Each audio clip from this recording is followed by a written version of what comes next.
الرجیم بسم اللہ الرحمن الرحیم مالک یوم الدین۔ لفظ اللہ کی یہ چوتھی صفت ہے۔ پہلی صفت رب العالمین، دوسری صفت الرحمن، تیسری صفت الرحیم، اور چوتھی جو صفت ہے مالک یوم الدین، جو الحمدللہ کے اندر دعویٰ تھا، اس دعوے کی یہ بھی دلیل ہے۔ تمام تعریفیں جو خاص تھیں اللہ تبارک و تعالیٰ کے لیے، اس کی دلیل کیا ہے؟ یہ دعویٰ تھا، اس کی دلیل یہ ہے رب العالمین الرحمن الرحیم مالک یوم الدین، یہ دلیل ہے ان کی۔ مالک یوم الدین، مالک کی دو قراتیں ہیں۔ مالک الف کے ساتھ، میم کے بعد الف، مالک یوم الدین۔ بغیر الف کے بھی اہل علم نے نبی کریم صلی اللہ علیہ وسلم سے منقول ہے، دو قراتیں صحیح ہیں۔ تیسری قرات امام ابو حنیفہ رحمہ اللہ سے بھی منقول ہے، مالک یوم الدین، مالک فعل ماضی، یوم الدین۔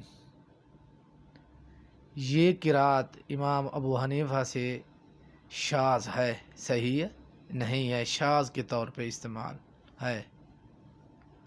دو قراتیں، پہلے مالک یوم الدین، مالک یوم الدین، دونوں قراتیں صحیح ہیں۔ مالک ہے روز جزا کا، اس لیے بعض اہل علم یہ معنی کرتے ہیں مالک یوم الدین قیامت کے دن کا مالک۔ کیوں؟ قیامت کہاں ہے؟ وہ روز جزا ہے، مومنین کو بدلہ ملے گا، کافروں کو سزا ملے گی۔ مالک یوم الدین، روز جزا کا مالک اللہ تبارک و تعالیٰ کی ذات ہے۔ اس دن کوئی بندہ کسی کا مالک نہیں ہوگا۔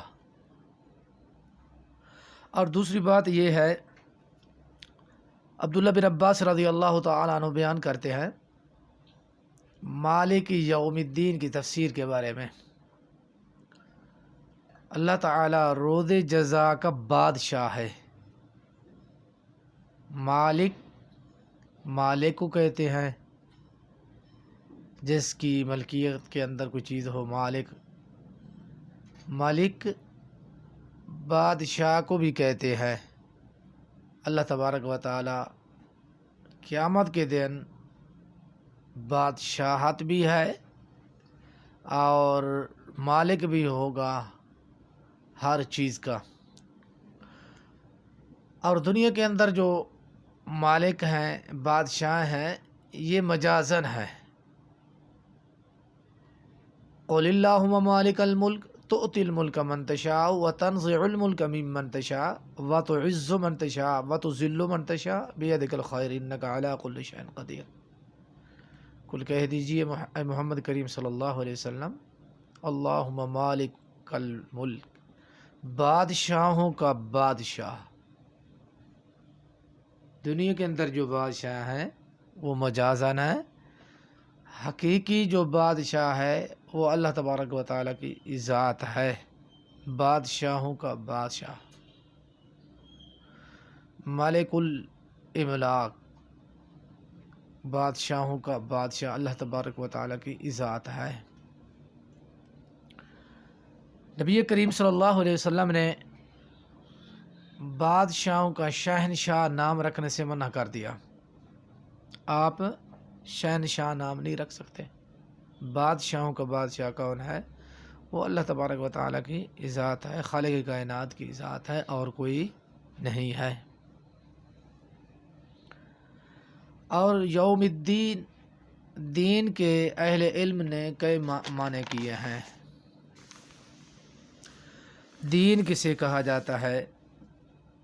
دین کا جو لفظ ہے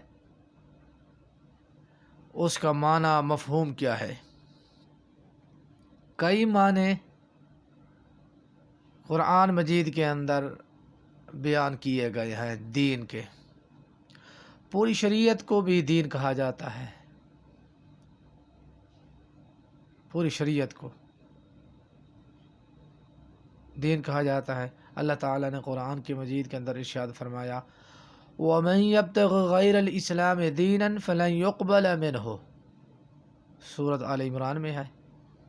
جو شخص بھی اسلام کے علاوہ اور دین تلاش کرے گا اس دین کو قبول نہیں کیا جائے گا۔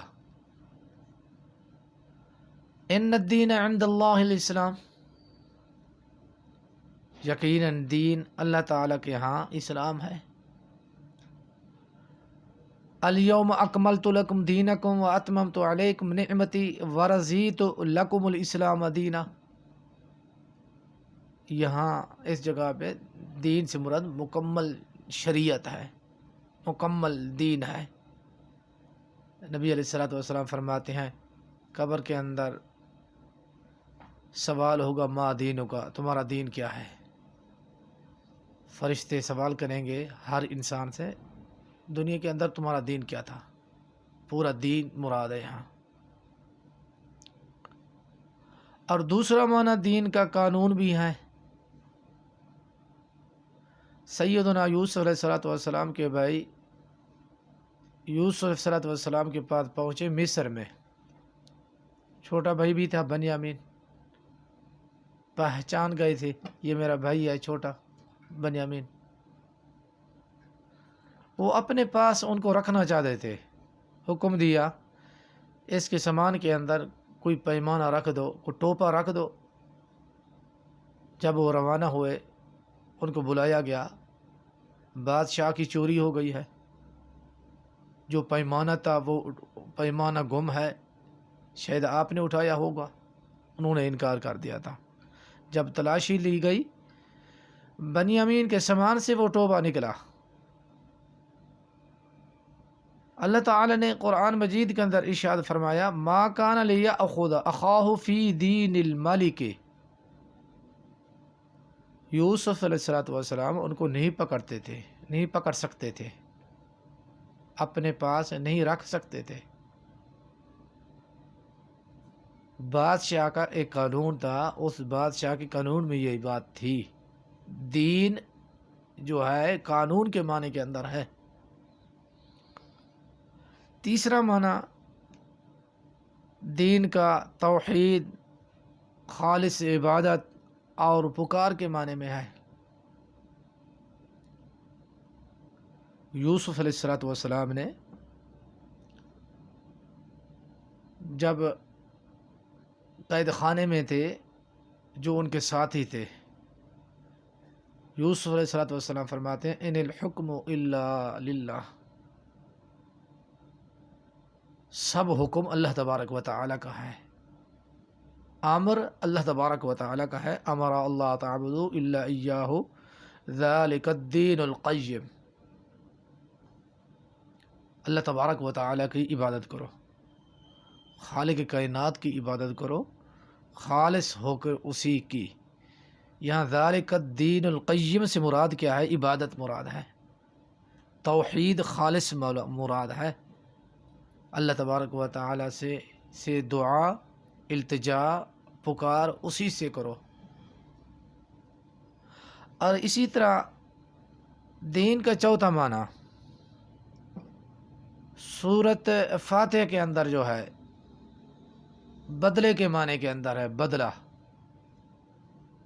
بدلہ دینا کسی کو جو اس نے کام کیا، اچھا کام کیا اچھا بدلہ ملے گا، اگر اس نے برا کام کیا ہے اس کا صلہ بھی اسی طرح ملے گا اس کو۔ مالک یوم الدین، یہ معنی اس وقت ہوتا ہے جب مالک یوم الدین، یوم مضاف ہو الدین مضاف الیہ ہو،